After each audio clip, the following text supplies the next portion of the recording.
மலேசிய எழுத்தாளர்களின் படைப்புகளை பள்ளி பாடத்திட்டத்தில் இணைத்துக் கொள்ள வேண்டும் எனும் தமிழ் ஆர்வலர்களின் ஆவலை பூர்த்தி செய்துள்ளது பாவலர் இளவழகுவின் லட்சிய பயணம் நாவல். 1975ஆம் ஆண்டு மலேசியாவில் முதல் முறையாக நடத்தப்பட்ட நாவல் போட்டியில் முதல் பரிசை தட்டிச் சென்ற லட்சிய பயணம் நாவல் தற்போது இடைநிலைப் பள்ளிகளில் தமிழ் இலக்கிய பாடநூலாக அறிமுகப்படுத்தப்பட்டுள்ளது. தலைநகர் நேதாஜி மண்டபத்தில் லட்சிய பயணம் நாவலின் 2ஆம் பதிப்பு நூல் வெளியீட்டு விழா நேற்றிரவு சிறப்பாக நடைபெற்றது.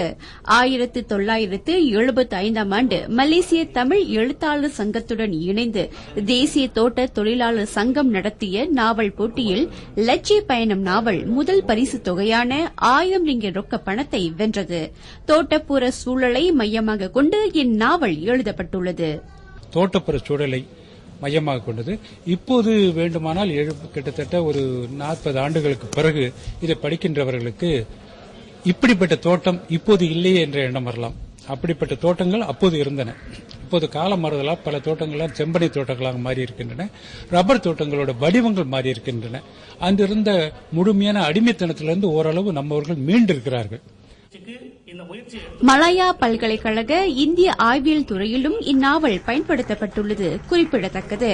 கூட்டரசு பிரதேச நகர்ப்புற நல்வாழ்வு துணை அமைச்சர் டாக்டர் எம் சரவணன் இந்நாவலை அதிகாரப்பூர்வமாக வெளியிட்டார்.